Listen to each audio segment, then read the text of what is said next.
world history, the world culture, the world economy, the world polity, the world's concept, everything is replete with an example. And that example is that all of it reaches its maximum disorder.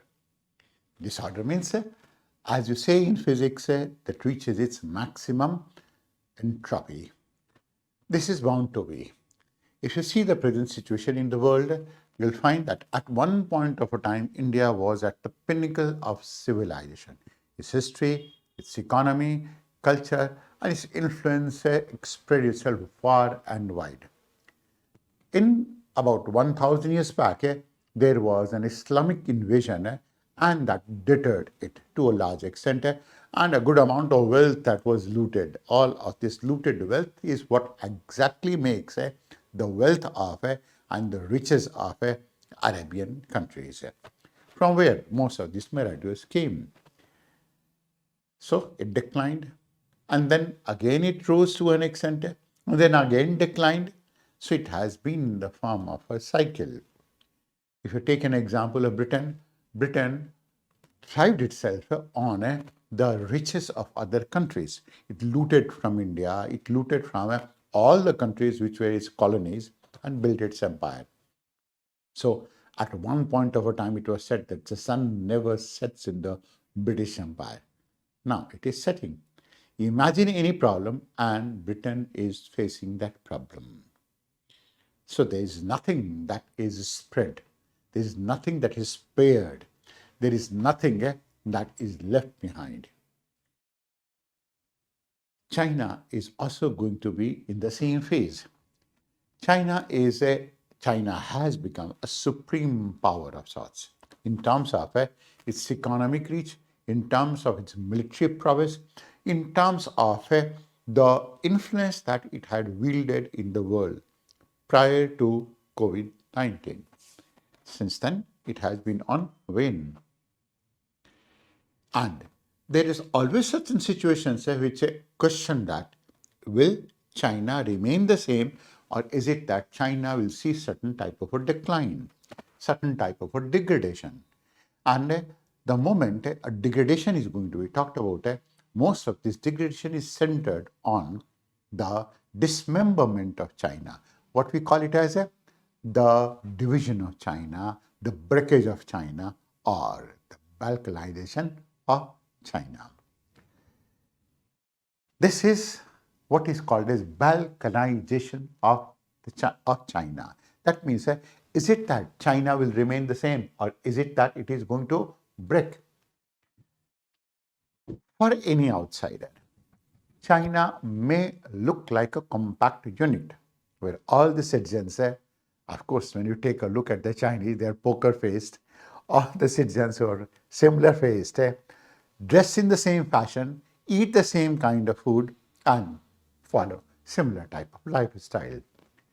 But then that is far from truth. Today, China comprises of 56 ethnic groups.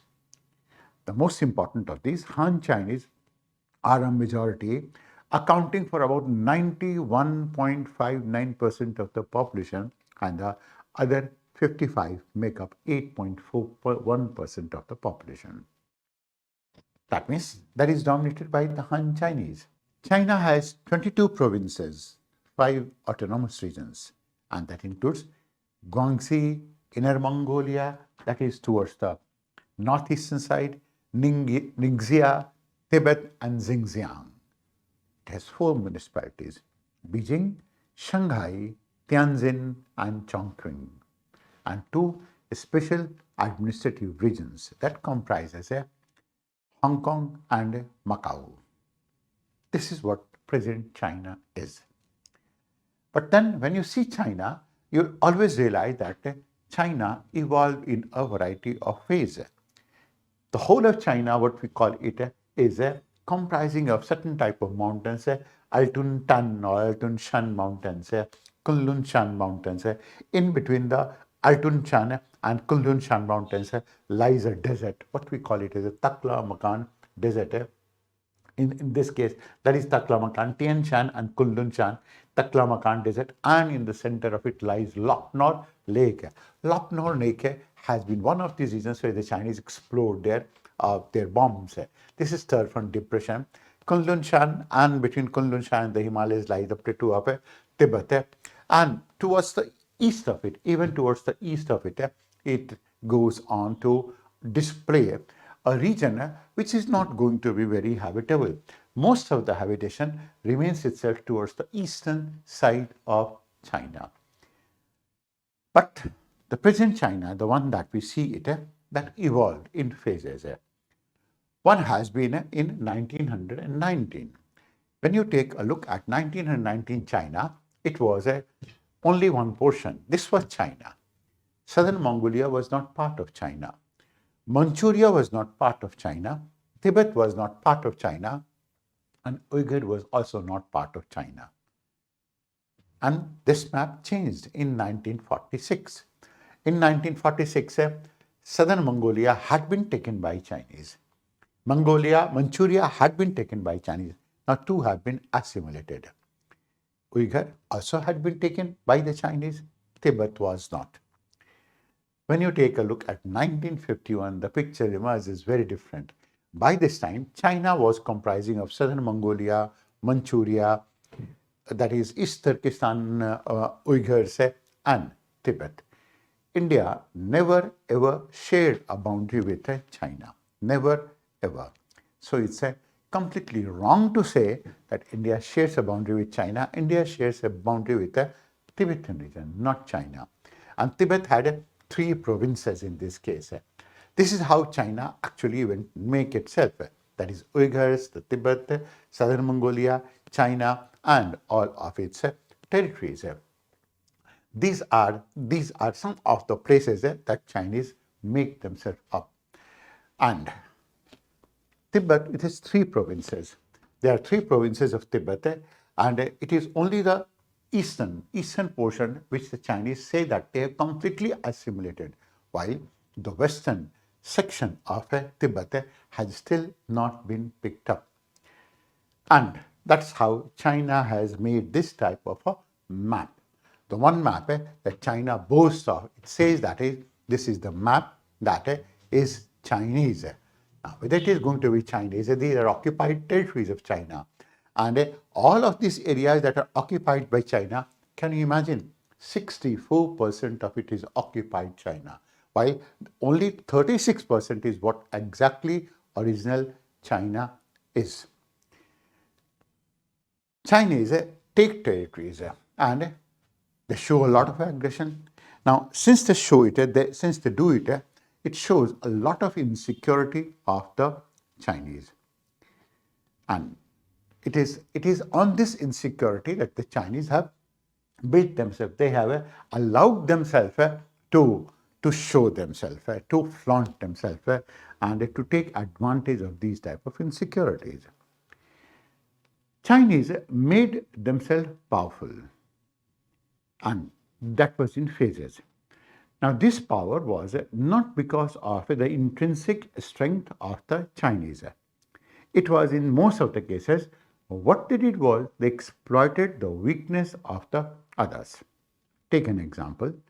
They exploited the weakness of India and they were able to usurp a good amount of a territory. And what was the weakness? They knew that Nehru was not pro-India. They knew that Nehru had never had good feelings towards fellow Indians. They knew that. They knew that Nehru does not regard himself as an Indian as much as he regards himself as British. They knew the feeling of Nehru towards fellow Indians, if he was an Indian at all, was not at all good. So what they did, they expanded to try to expand themselves. Now, as they were trying to expand themselves, you must have known that V.K. Krishnan warned Nehru that Chinese are building. And what Nehru said? Hindi chini bhai bhai. They won't do it. They won't do it. Imagine, India was offered a permanent seat in Security Council. and had India been a permanent member of Security Council, what exactly would have been the global situation in the whole of the world? What would have been a situation in India also? We wouldn't have lost so many territories. There wouldn't have been so much amount of a strife. There wouldn't have been so much terrorist activity in India. But then, this was what Nehru was. He offered the seat to China. Imagine that. Not only that, 1962 war, India and Nehru gifted this war, and they gifted the win to Chinese. Can you imagine it? How they did it? The first was they made a person from Indian Ordnance the highly incapable person as the army chief at that moment of time. Of course, he had no war knowledge, he had no war strategy, nothing. But then the aim was that India must lose this war. Second was, at that point of time, there was something called as Indian Air Force. And Indian Air Force never had to do anything. What they had to do is that from Bagdogra, they would have taken some flights and they would have gone to China, bombed it, come back. Gone to China, bombed it, come back. They would have done it maybe once, twice, thrice, 10 times, 15 times, 20 times, and China would have been obliterated. We wouldn't have lost Aksai Chin at all. But then that was the weakness. Weakness was Nehru and Nehru's anti-India feeling. They exploited Pakistan. They knew the hatred of the Muslims towards India. And because they knew that, that was the basic reason that all of these people, they took help of Pakistan and launched CPEC, China-Pakistan Economic Corridor. Pakistan harps more on hatred than anything else. They took the help of, again, an anti-India political party, and you know that was Congress.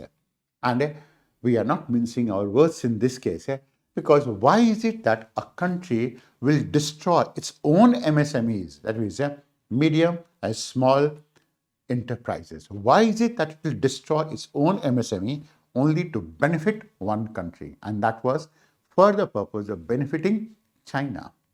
And that is the reason why all of these MSMEs have been destroyed and its place has been taken by whom?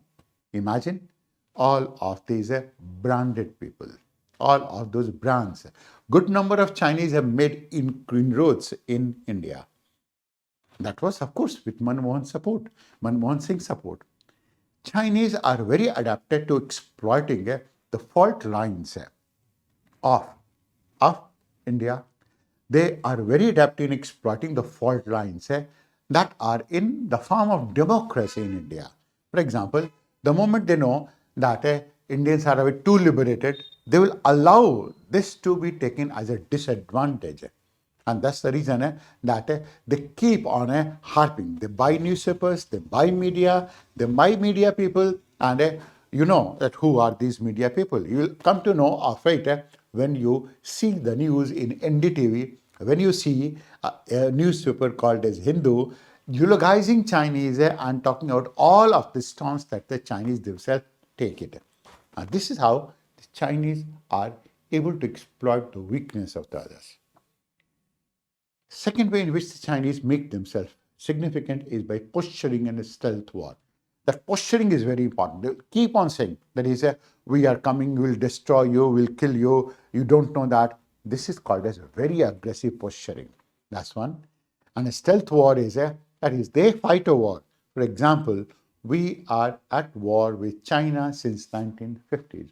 Do we realize that? And every type of war, information war, cultural war, economic war, cyber war, everything, every type of war that is being fought is fought against China. Chinese are also very good at suppression of their own people, largely because of the type of a system that they have. They are responsible for that. And because they are responsible for it, consequently, they don't like the global public opinion in this case at all. Global public opinion for Chinese does not mean anything at all. Absolutely anything. It does not mean anything at all. and they're able to suppress it. And because they have such type of a government that they can suppress it, the government will support it, nothing like an opposition in this case, and that's the way. This is what makes Chinese a bit more powerful. Having known this much about China, is it that China can ever be broken? Is it that China can be balkanized? And we are talking about geographical balkanization.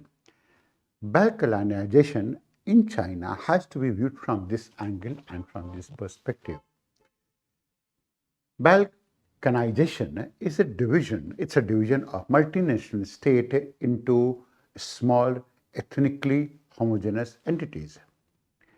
The term is also used to refer to ethnic conflict within a multi-ethnic society, within a multi-ethnic state. This is something that the Chinese know that, and somewhere, somehow, someone said that the empire long divided must unite, long united must divide. They know, that is, they have allowed the whole of unity to take place. They have also known that it has got itself divided. China has brought itself to a point where it must dominate the whole of the world. Either with the type of investment made, both political and economic, and it also in a variety of ways. But can it be brought, or is it that it is on the verge of being obliterated? Once you see it from the angle of thermodynamics, you will come to understand of it. It is about entropy maximization. And what the law of thermodynamics says? It says that in a closed system, entropy increases irreversibly. That means, come what may, any system is likely to undergo through maximum disorder. That is entropy maximization. And maximum disorder means it will keep on undergoing disorder, and so on, so forth. So, is it that China is going through disorder? You understand that China's weaknesses are many. Its weaknesses happen to be where? It is going to be in Tibet.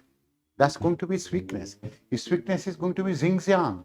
Its weakness is going to be Inner Mongolia. Its weakness is going to be in Taiwan. It's going to be in Macau and Hong Kong as well. Also, economically, Chinese, and also that you understand that part, that is, when you take a look at Tibet, there are only two territories of Tibet, that is Amdo and Kham. They are towards the eastern side. This is Tibetan autonomous region. And understand that part, that is, only these two regions have been to an extent assimilated. The whole of this region, Tibetan autonomous region, has not been so. And you know that we are going to be talking about that part. Economically, China banks on the grandeurs rather than utilitarian projects. That means it builds in many places certain things like stadiums, like high-rising apartments, like some of the type of ports which are not required in that place. It banks on grandeur rather than something that will actually help it to be utilized fully in that country. Their objective is dual. And when we say that the objective is dual, what do we mean?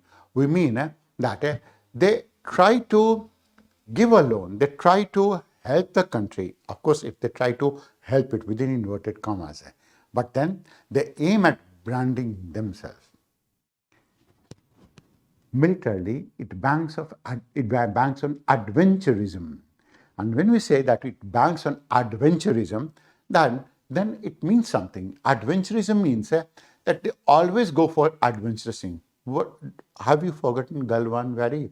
And pick up the case of whatever that they have done with Vietnam, Australia, and adjoining regions, and that is a part of it. These are some of the aspects of China which allows it to see it, which allows it to see to be under certain type of a problem. So China may be on way to balkanization. Just imagine that, see it and observe it, how it can be so. First say China is facing a lot of, it has a lot of dominance and it has a lot of problems. It has a dominance in form of lithium. It has a dominance in form of Re. The moment the monopoly of the Chinese with respect to lithium and rare earth elements is broken, a lot of changes can take place. And how it can be broken? Imagine India is being offered by the African countries and also from Bolivia that you come and explore our lithium resources. Lithium is a resource that is essential, ultra essential for making mobile batteries and whatnot. And rare earth elements, yttrium, deuterium, all of them, these rare earth elements on which China has a monopoly to the extent of 90% and beyond as well, 95%, 98% as well, and which helps anyone to prepare the screens of the mobiles and televisions. That is, China has a monopoly. India, not only India, Canada, India, Brazil, Bolivia, Ethiopia, Somalia, all of them are endowed with some amount of it. And how is it that this monopoly can be broken? The monopoly can be broken with a good amount of African region diplomacy. African diplomacy, that means the moment you bring African diplomacy towards yourself, a lot of things start changing. And this African diplomacy is being practiced by India, and India is doing it in its own way. Not only India, of course, there are other countries as well which will go on to support India in this case. That is going to be one. Also, that's one. And one of the major aims of trying to control Indian Ocean rests with African diplomacy, because it is part of IOR, Indian Ocean Rim countries. Indian Ocean has its problems. The aim of China is to militarily dominate it. But can it dominate it? Not possible. Understand why it can't be possible? It is not possible largely because only the eastern portion of Indian Ocean can be dominated. The whole of this region has a ridge. That is, this is called a Chagos-Lakadiv ridge. It begins from Diego Garcia, goes up till here. That is the name of this ridge. This ridge is almost like a bump in Indian Ocean.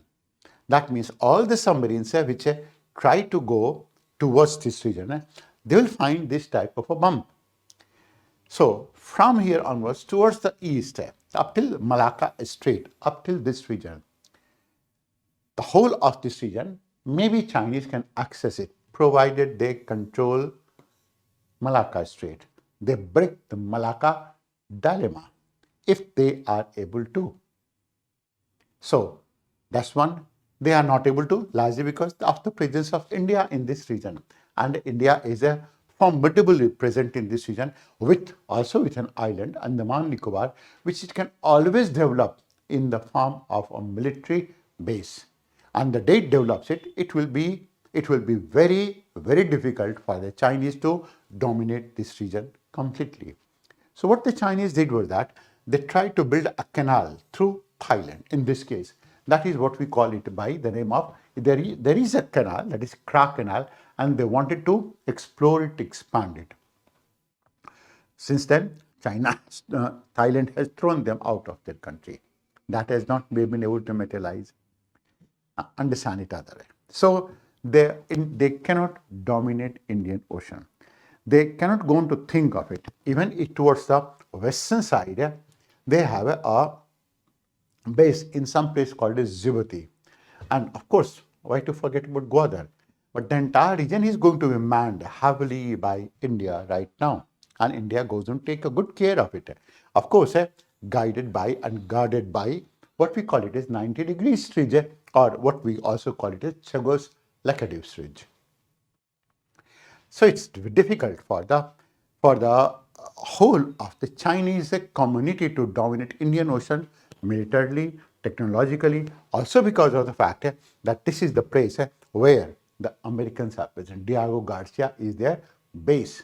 And because they are present, India on the eastern side, of course India on the western side as well, and US is on the western side, manning it will be difficult. So, and Chinese try to dominate it. The problem with Chinese is that they must go on to have a control over these oil pipelines. They must go on to have a control over all of this season or all of this trade. So why only Chinese should have a control of it?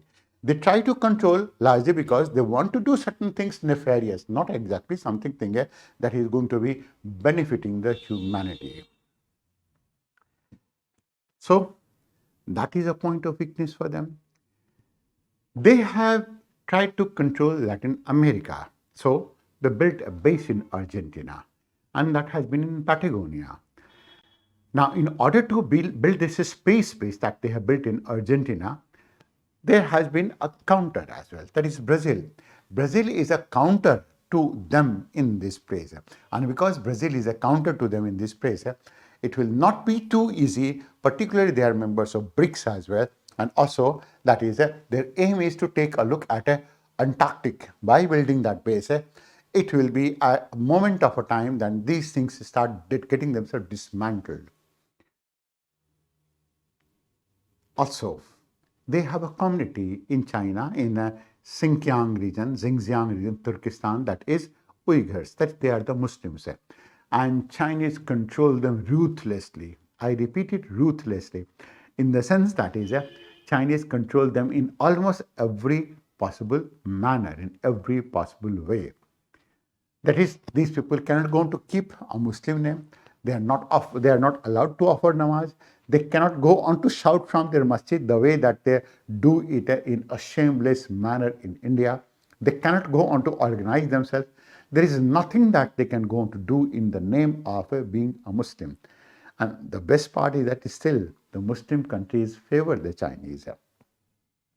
This is largely because the hatred against India and the Hindu community is much, much, much, much more than anything else for them.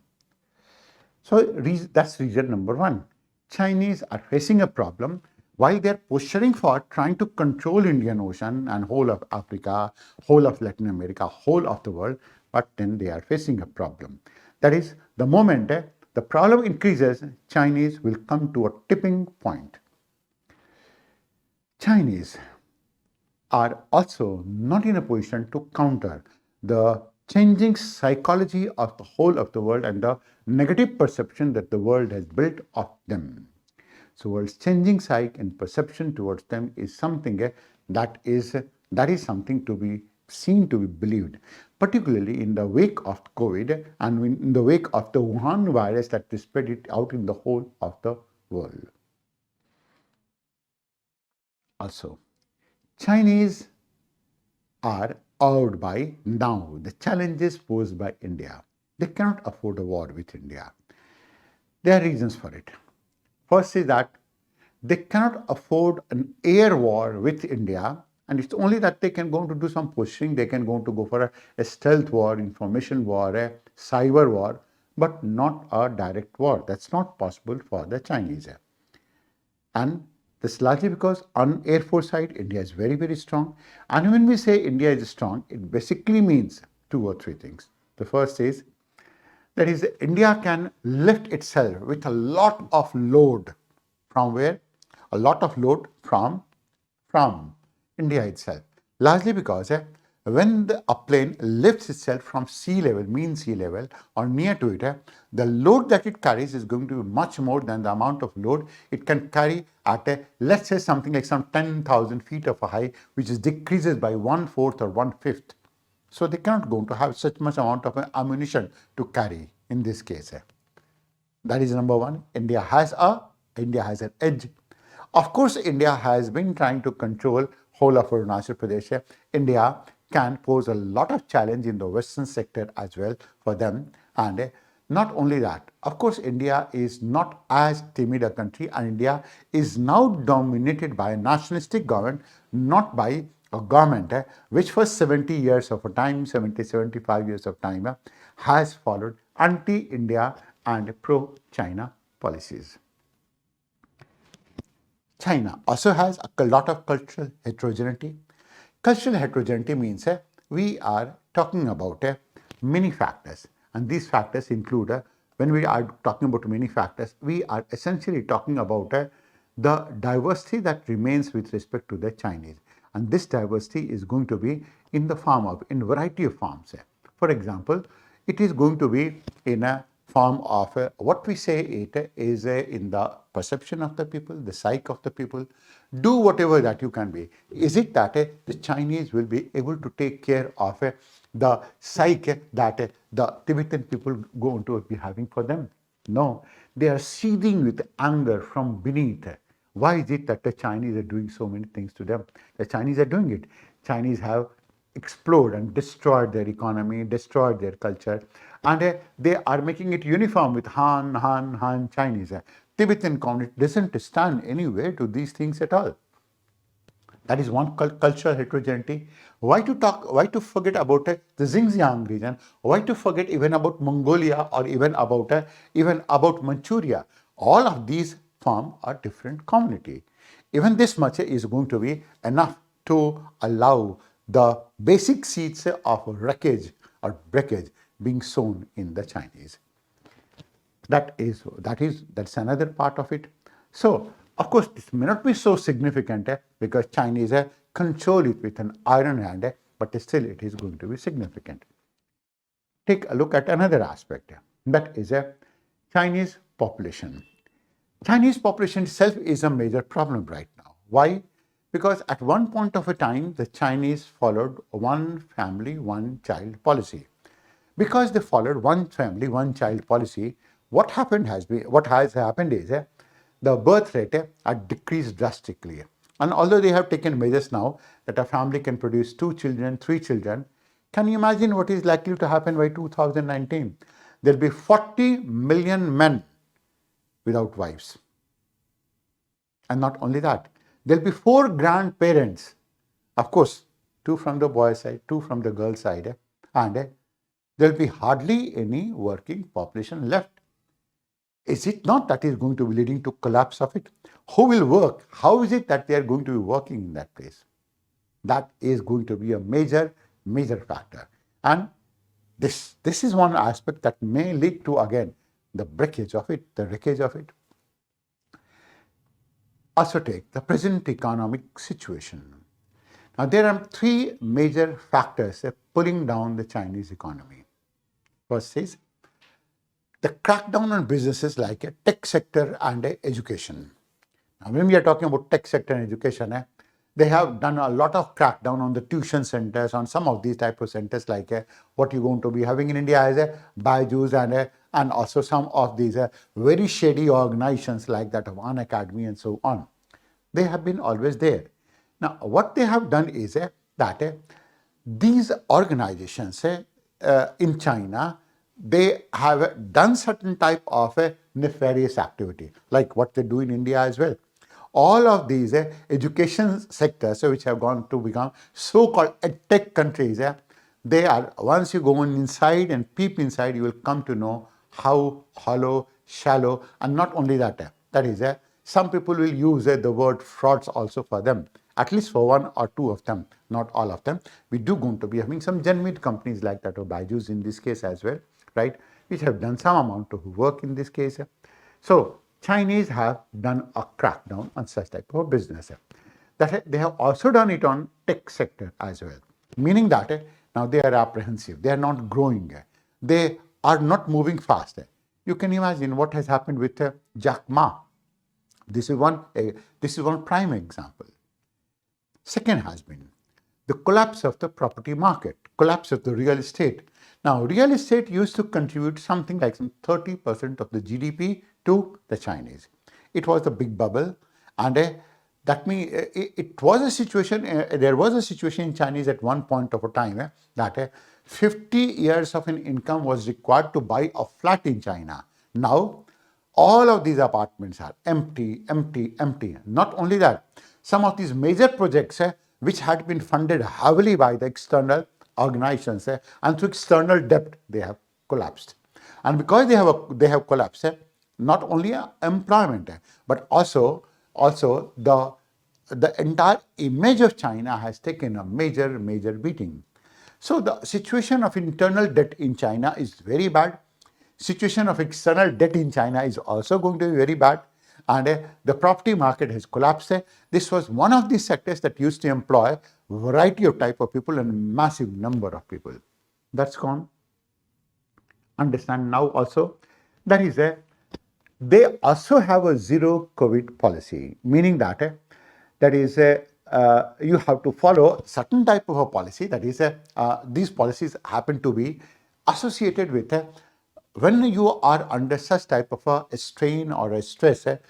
What you have to do is that you have to wear a mask, you have to follow some stringent guidelines. That means movement of the people, movement in the car, the protocols that are followed here or there and everywhere. Now, all of these zero COVID policy means essentially they meant it to drive away all of these multinational companies, because the Chinese have an intent, the Chinese have an aim. The aim is to nationalize good number of multinational companies that are going to be there. And mind these words here, Chinese are going to be doing it sooner or later.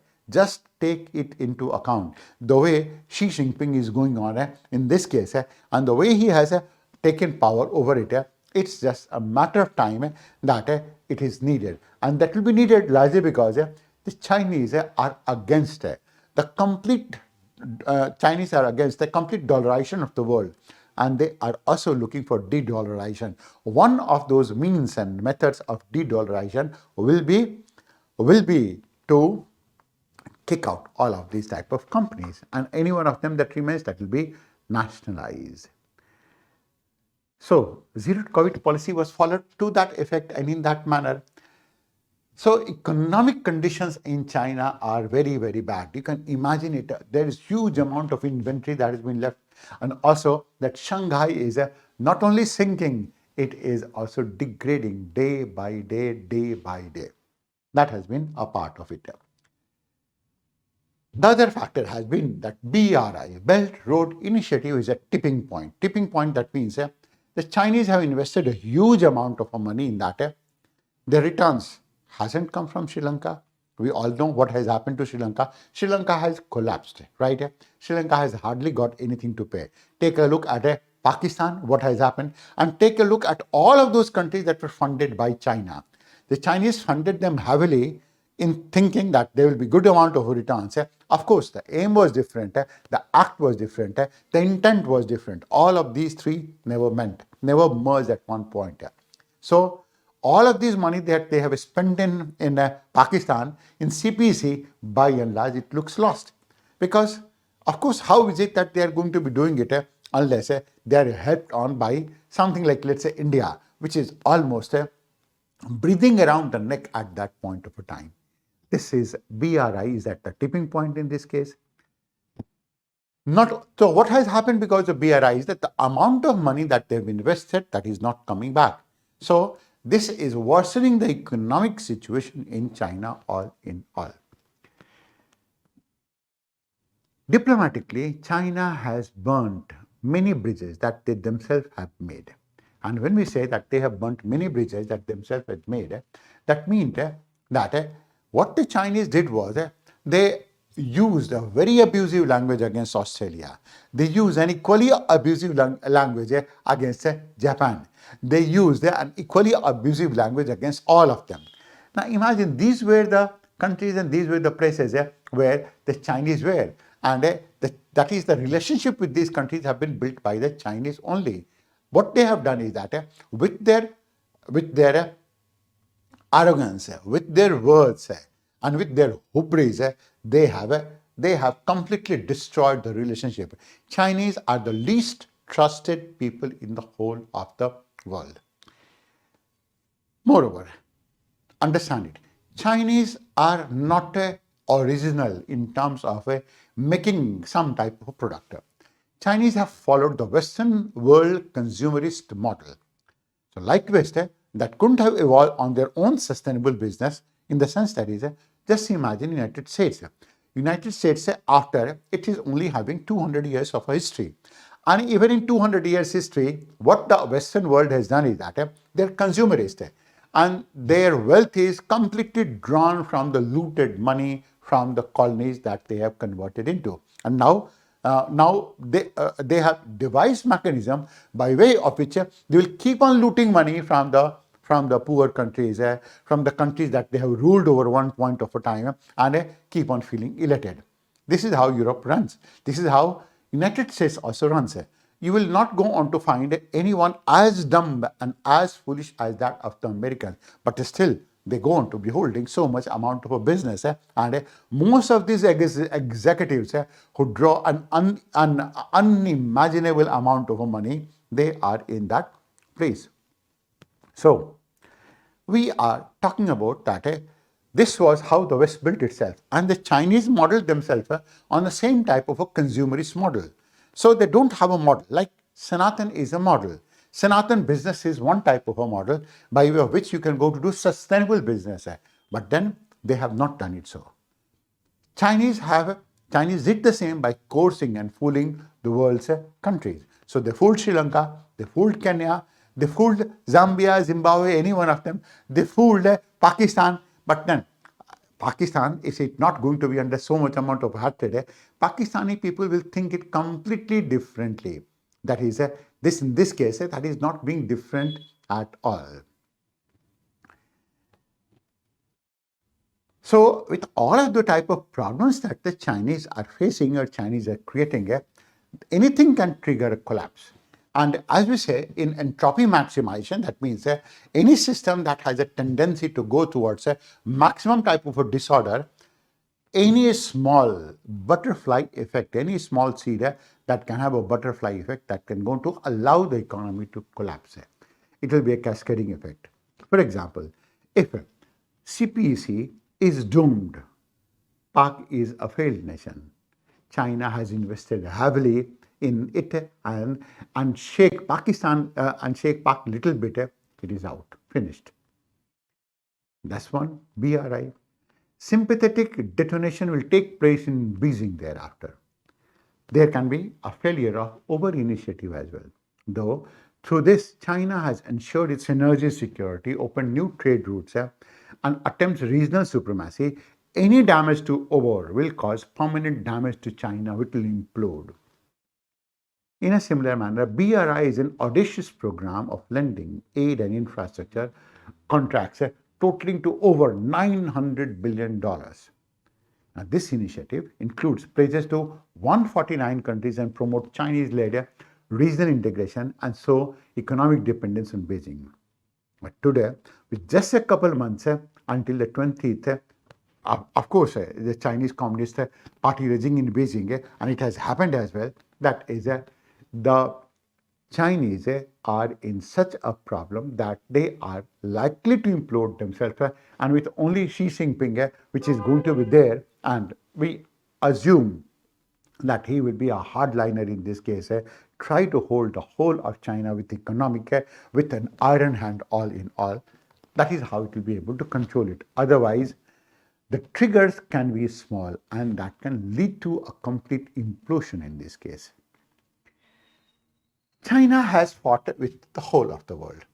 That is, if something goes wrong, what will happen is that there will be one Islamic Republic of East Turkestan, Tibet will be different, Northwestern Alliance will be different, Manchuria will be different, Inner Mongolia will be different, and of course Taiwan and Hong Kong will go to separate themselves out. This is the map of a balkanized China. Now, whether that will going to happen or not, that's a different matter. That depends on a variety of type of factors. That depends on a lot of aspects.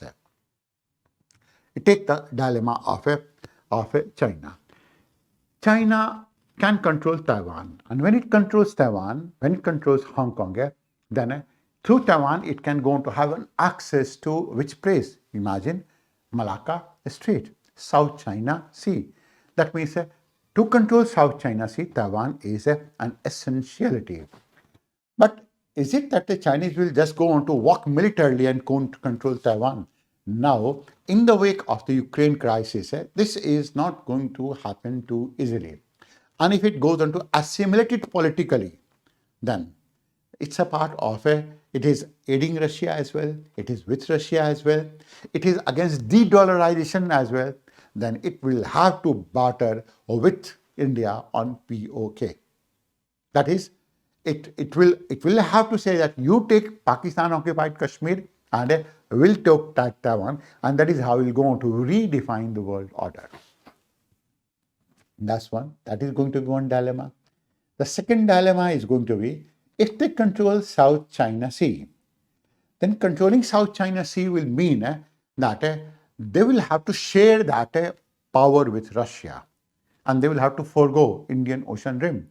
Why? Because when they control South China Sea, then it will be all east of Malacca that they will be controlling, and then South China Sea will be significant only as far as the Arctic route is going to be concerned, because then the traffic will originate, let's say, from anywhere from Asia, South Asia, and Southeast Asia. It will take a South China Sea route, go all the way to Okhotsk and to Russia and towards the Arctic region, and then land in Europe. That is the way. So it has to share that with Russia, and it will have to forget Indian Ocean dominance. It will have to give Indian Ocean to India to dominate while it dominates South China Sea.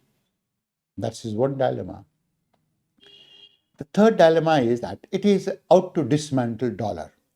Now, if it is going to be dismantling dollar, then there is no way it can go to do it alone. It will have to take help of India.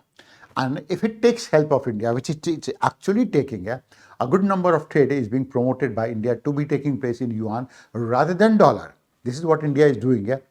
Then it will have to acknowledge that India is a powerful country, and India is aiding de-dollarization by being with India, UAE, Israel, Saudi Arabia, Russia. It is with it, and it also with China in this case.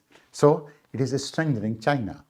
And if it is strengthens China, de-dollarizes it, then of course this is going to be one of the dilemmas, because then it will again go on to become weaker. It will not be so powerful, it will not be so strong as to hold this entire of the territory and the descent in it. But still, it will be able to do it so. Despite having said that, it is going to be under difficulty, it will be able to do it so. A geographical form of what we call it as a balkanization, that is geographical breakage or geographical balkanization, is a remote possibility for two reasons. First is, it's a unitary country. It controls and strengthens and suppresses all of those type of descents that take place anywhere within China. And then any type of a descent that takes place even within their party, CCCP, that is a Chinese Communist Party, it is able to do it so. And only, a geographical fragmentation can happen, a geographical balkanization can happen only if it was not able to control its polity, control its people. But then, because it is able to do both of them, so-called geographical balkanization, where China breaks itself into several territories with different geographical areas having its own identity, looks a remote possibility. For more such discussion and analysis, subscribe to our channel and hit the bell icon. And if you like the video, please do not forget to hit the like button so that we get inspired to give more such discussions in the coming future.